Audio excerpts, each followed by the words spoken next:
오늘 말씀은 원래 빌립보서 4장을 준비했습니다. 그런데 오늘 맥주 감사주일이고 더불어서 성찬 예식이 있어서 오늘 성찬에 관한 설교를 여러분들과 좀 나누었으면 좋겠습니다. 왜냐하면 우리 교회 일부 예배는 세대 통합, 온 세대가 함께 모여서 예배를 드리는데 우리 아이들부터 성찬식을 하거든요. 그런데 아무 성찬의 의미가 없이 성찬을 하는 것은 조금 위험한 일이다. 그래서 일부에도 성찬에 관한 설교를 했고, 우리도 몇 년에 한 번씩은 성찬에 관한 말씀으로 우리가 이 성찬의 의미가 무엇인지에 대해서 깊이 알아야 되겠다 싶어서 오늘 말씀을 준비했습니다. 여러분, 기독교 기독교에는 거룩한 예식이 있습니다. 이 예식을 일컬어서 성례전이라고 부릅니다. 성례전. 한번 따라하시고, 성례전. 13세기 이후 가톨릭에서는 7성례를 거행했습니다. 7가지 성례를 거행했습니다. 지금 쭉 보시면 다 설명할 시간이 없어요. 그런데 우리가 속한 개혁교회에서는 종교개혁을 즈음해서 이 성례전의 숫자를 2개에서 3개 정도로 줄였습니다. 종교개혁자 루터 선생님도 처음에는 3가지 성례를 했습니다. 세례, 그 다음에 고해성사. 고해성사는 가톨릭 신부에게 가서 자기의 죄를 자백하는 거죠, 그죠? 고해성사. 그 다음에 성찬. 이 3가지를 성례전으로 여겼어요. 루터가 가톨릭 신부였기 때문에 아마 고해성사를 넣었던 것 같습니다. 그러다가 시간이 조금 차츰 지나면서 이제 세례와 성찬만 이렇게 성례전으로 간주하게 되었습니다. 그럼 왜 개혁교회는 이 가톨릭처럼 7성례를 행하지 않고 세례와 성찬만을 성례전으로 인정했느냐? 그 이유는 단 한 개예요. 뭐냐면은 세례와 성찬 이 2성례만이 예수님께서 친히 제정하시고 친히 만드시고 가르쳐 주셨기 때문입니다. 그래서 이 2성례만 인정하는 겁니다. 오늘 말씀은 이 2가지 성례 가운데 세례와 성찬 가운데 이 성찬에 대해서 여러분들과 말씀을 한번 나누어 볼까 합니다. 먼저 성찬을 이해하기 위해서는 구약 성경에 기록된 유월절 규례에 대해서 아는 것이 매우 중요합니다. 유월절과 예수님이 만드신 성찬은 굉장히 깊은 연관을 가지고 있어요. 여러분들이 잘 아시다시피 유월절은 하나님께서 하나님의 백성들을 구원하시기 위해서 애굽 땅에 거하는 모든 장자, 사람으로부터 짐승에 이르기까지 처음 난 것, 장자죠. 첫 번째 난 것을 죽이기로 결정하셨어요. 이 죽음의 재앙에서 구원받은 날이 바로 유월절입니다. 그래서 죽음의 사자가 지나갈 때 유월했다. 유월에 뛰어넘었다. 패스오버 했단 말이에요.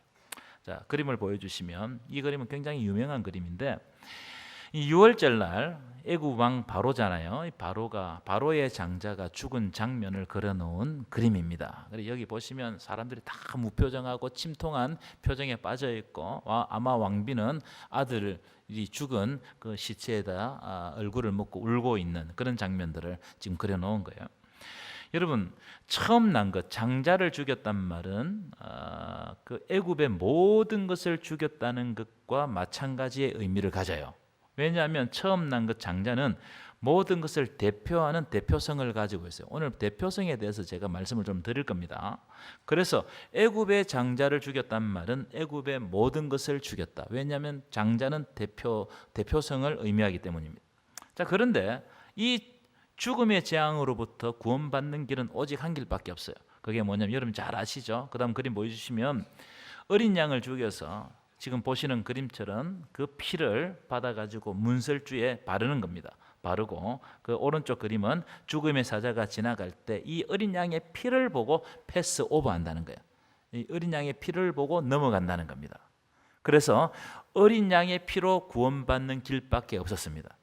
이것이 신약에 오면 우리가 구원받는 것은 어린 양 대신은 오직 예수 그리스도의 피로 구원받는다고 우리가 믿는 거예요. 여러분, 우리는 오직 예수 그리스도의 피로 구원받는다는 사실을 믿으시기를 축원합니다. 자, 그런데 이 유월절에는 이스라엘 백성들이 이 유월절이라는 이 구원받은 이 사건을 기억하면서 하나님께서 특별하게 먹어야 될 음식 규례, 하나님께서 먹으라고 명령하신 음식이 있었어요. 3가지인데 첫 번째는 뭐냐면은 앞에서 어린 양을 죽였다고 그랬잖아요. 어린 양을 죽이고 그 죽인 양의 피는 문설주에 발랐다고 그랬죠. 그런데 그 고기는 어떻게 해야 되느냐? 불에 구워 먹으라는 거예요. 불에 구워 먹고, 두 번째로는 누룩을 넣지 않는, 이스트를 넣지 않는 떡을 먹어라. 이걸 무교병이라고 합니다. 무교병을 먹어라. 세 번째로는 썬나물, 썬나물이라는 말은 양념을 하지 않는 나물이라는 뜻입니다. 왜 그러면은 하나님께서 고기를 불에 구워 먹고 누룩을 넣지 않는 떡을 먹고 그 썬나물을 먹으라고 했을까요? 지금 급하게 출애굽해야 되는 거예요. 그래서 이 고기를 물에 삶아 먹을 시간이 없는 거예요.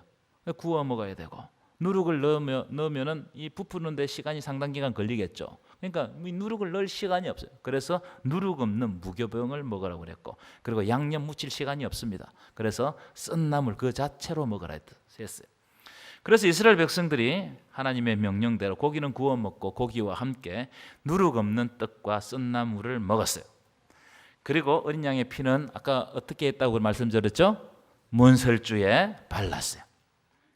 이렇게 유월절을 지키는 것을 하나님은 해마다 지켜라, 해마다. 한 해도 빠지지 말고 해마다 지켜라. 왜냐하면 하나님의 백성들이 죽음으로부터 구원받은 날이기 때문에 이것을 잊지 말고 계속해서 해마다 지켜라. 그래서 이스라엘 백성들은 하나님의 명령이기 때문에 해마다 유월절을 지키는 거예요. 지금까지도 유월절을 지키고 있어요. 유대인들은 지금도 유월절을 지킵니다. 자, 그런데 여러분, 이 유월절 음식 먹는 규례는 아주 중요한 의미를 담고 있습니다. 그냥 음식 먹는다 이게 아니에요. 그게 뭐냐면 이스라엘 백성들이 양의 피를 문설주에 바르고 이 고기와 그리고 무교병과 썬나물을 먹으라는 하나님의 명령을 그저 귀로만 듣는 게 아니죠. 그럼 어떻게 합니까? 온 백성이 온 공동체가 한 사람도 빠짐없이 이 명령을 함께 행하는 거예요. 함께 행동으로 옮겼고 그 구원의 경험을 눈으로 보면서 직접 경험하는 거예요. 그러니까 경험하는 말씀입니다. 그래서 이 유월절 규례는 이스라엘 백성들에게 직접 경험하는 하나님의 말씀이 된 거예요. 이것을 가르쳐서 우리의 종교 개혁자들은 보이는 말씀이라고 했어요. 무슨 말씀이라고요? 보이는 말씀. 이 말씀이 무슨 말이에요? 단순히 듣고 끝나는 말씀이 아니고, 이 설교는 우리가 지금 듣는 거잖아요. 이 듣고 끝나는 말씀이 아니라는 겁니다. 이 말씀은 보이는 말씀, 경험되는 말씀이란 말이에요. 그런데 이 말씀은 매년 6월절이 돌아오면 직접 피를 함께 아이들과 함께 피를 바르고 그 피를 바르는 것을 눈으로 보고 경험하고 하나님이 명령하신 음식들을 함께 먹으면서 우리가 하나님께 구원받은 백성이라는 이 사실들을 자기가 자각하고 온몸으로 경험하는 거예요. 그래서 우리는 특별한 백성이다. 하나님께 구원받은 백성이다. 이걸 썬나물과 고기와 무교병을 먹으면서 내 자신 스스로가 결단하고 자각하는 거예요. 무슨 말이냐? 첫 번째 유월절은 아주 오래전에 일어난 과거의 사건이지만 이스라엘 백성들은 매해 음식을 먹고 하나님의 명령을 재현하면서 그날의 구원을 오늘날의 나의 구원으로 받아들이는 거예요.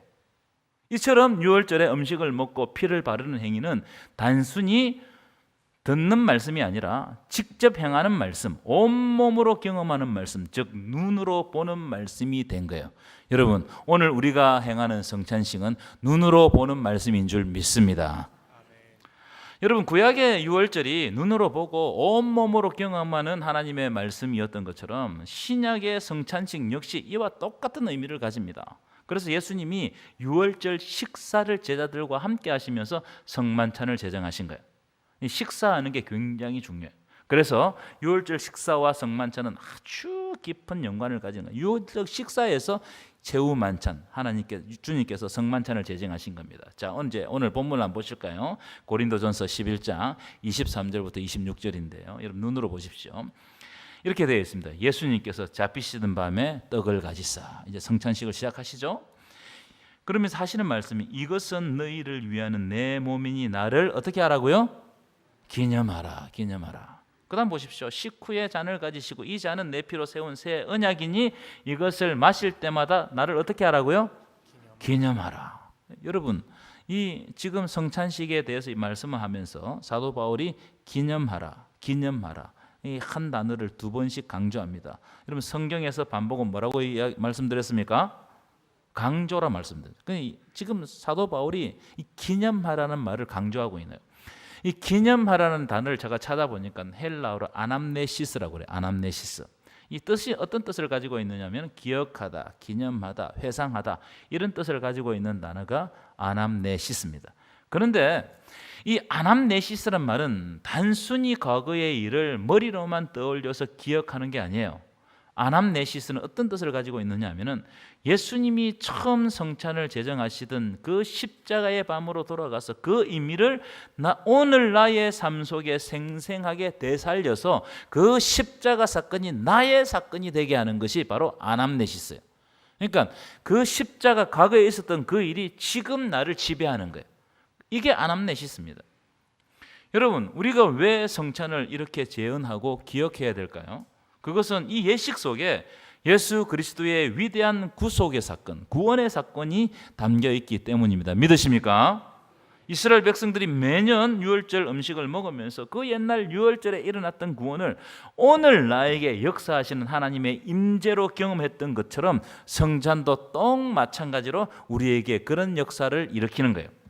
그래서 오늘 우리가 떡과 잔을 나누며 그때를 기억할 때 성찬을 제정하신 예수님께서 지금 이 자리에 우리 가운데 성령을 통하여 영적으로 임재해 계심을 먹고 마시면서 우리는 경험하고 고백하는 겁니다. 이것을 종교개혁자 칼뱅 선생님은 뭐라고 이야기했느냐 하면은 영적 임재라고 해요. 영적 임재.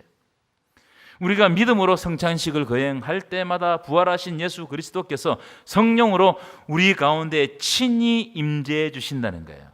그래서 여러분, 오늘 우리가 성찬식을 행할 때 예수 그리스도께서는 성령으로 우리 가운데 친히 임재해 주실 줄 믿습니다.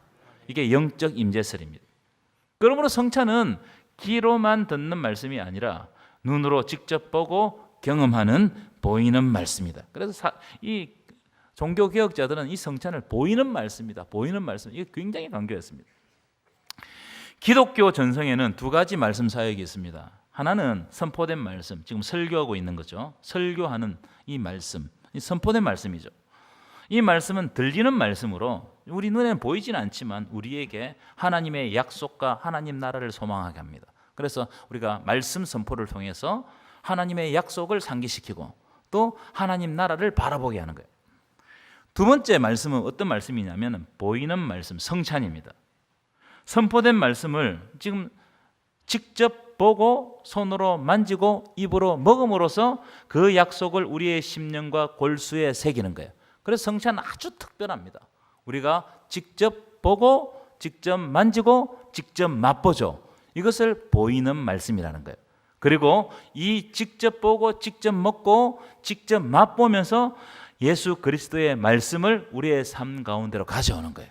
그래서 보이는 말씀입니다. 모든 종교개혁자들은 이처럼 귀로 듣는 말씀과 눈으로 보는 성찬이 함께 역사할 때 우리의 믿음이 온전하게 성장한다. 그렇게 말씀을 했습니다. 그렇기 때문에 우리는 성찬을 임하는 자세가 굉장히 특별해야 됩니다. 바르게 성찬에 임해야 된다.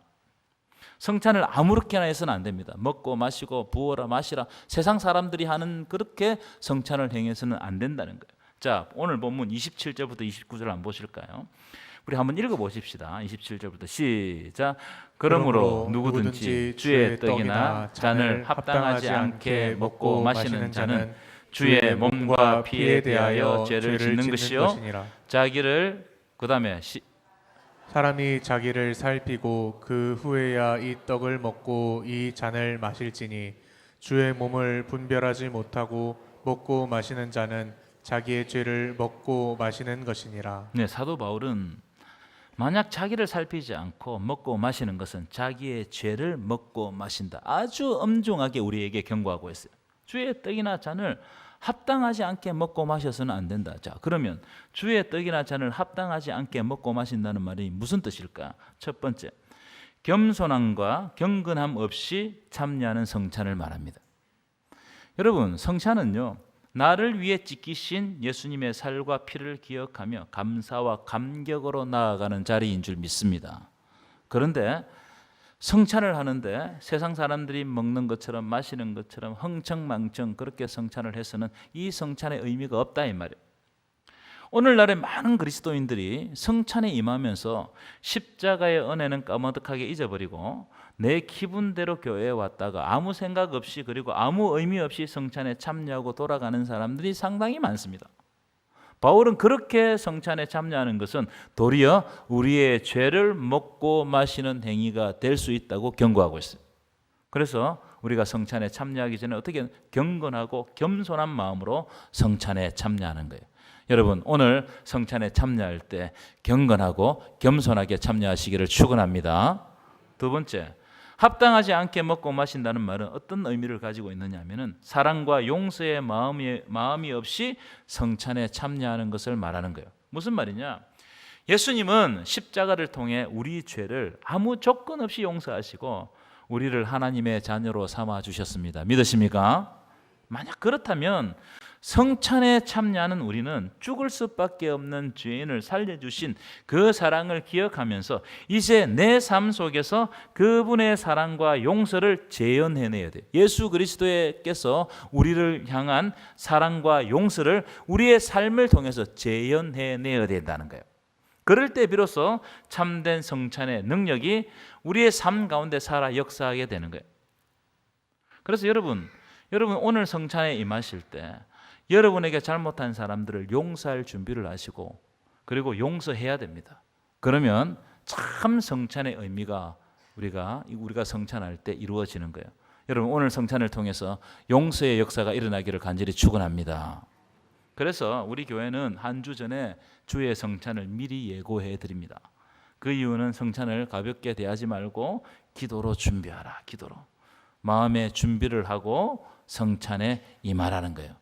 여러분, 성찬에 임할 때마다 마음의 준비를 하고 기도하면서 성찬에 임하시기를 간절히 축원합니다.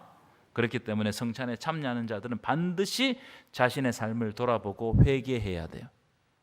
여러분, 회개하는 것이 너무너무 중요합니다. 왜냐하면 성찬에는 자기를 부인하고 십자가를 지겠다는 결단이 들어있어요. 그래서 우리가 회개하고 나에게 맡겨진 십자가를 지고 주님의 길을 따르겠다는 결단이 이 성찬을 통해서 일어나야 되는 겁니다. 여러분, 이 성찬을 통해서 주님을 따르는 결단이 일어나기를 간절히 축원합니다. 또 한 가지 강조해야 될 게 뭐냐면은 성찬에는 놀라운 대표성의 원리가 들어있어요. 대표성의 원리. 자, 출애굽기 12장 14절 한번 보여주실까요?